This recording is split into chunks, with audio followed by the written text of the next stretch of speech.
nous restons dans le numérique. Cette fois, c'est la convention de mutualisation entre l'agglo et la ville concernant le système d'archivage. Monsieur Beauchot.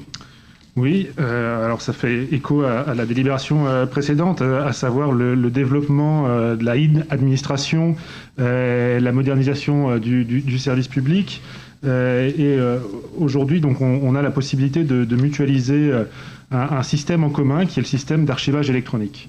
Alors, en préambule, je tiens à dire qu'il ne s'agit pas de faire un système d'archives qui soit l'agglo et la ville qui font la même chose ensemble exactement et qui mettent tout ensemble et qui mélangent tout. Non, aujourd'hui, la question, c'est juste de dire on va prendre la même boîte dans laquelle on va stocker nos informations. Et pour faire des économies de fonctionnement et puis aussi avoir du personnel qui est formé, qui peut s'auto-conseiller, que ce soit entre la ville et l'agglo, et bien d'avoir le même système d'archivage électronique.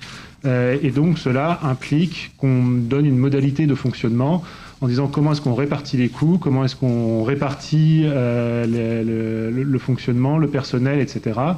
Et donc ce qui est proposé aujourd'hui, justement, c'est d'avoir ce système qui se met en place avec une convention qui dure 5 ans et qui permet d'avoir un critère, on va dire, de sécurité qui est important.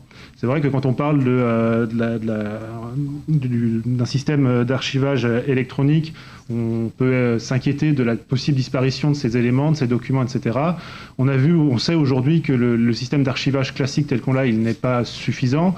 Nos collègues d'Annecy s'en sont rendus compte lors du tragique incendie de l'hôtel de ville. Et aujourd'hui, voilà, on met en place un système qui, j'étais déjà intervenu, il y a quelques conseils municipaux, qui répond à un maximum de critères de sécurité avec un stockage des informations en plusieurs lieux, avec un personnel qui est qualifié et qui travaille en commun, que ce soit entre la ville et l'agglo. Et donc voilà, aujourd'hui, la délibération consiste justement à mettre en place ce système en commun, avec la possibilité, plus tard, c'est aussi l'intérêt, de l'élargir à d'autres communes qui souhaiteraient y participer, où on est sur les mêmes modalités de fonctionnement, c'est-à-dire que chaque commune a son personnel d'archivage, c'est juste l'outil qui est en commun et qu'on utilise en commun. Merci. Est-ce qu'il y a des questions sur ce dossier qui, bien évidemment, cette mutualisation, qui d'ailleurs a déjà été votée par l'agglo? Pas de remarques particulières. Ça me permet de saluer le directeur de ce service mutualisé, Pierre Lombard, qui est parmi nous. Merci. Est-ce qu'il y a des... Oui, une question, monsieur... Non, pas encore. Ça arrive. Est-ce qu'il y a des votes contre? Est-ce qu'il y a des abstentions?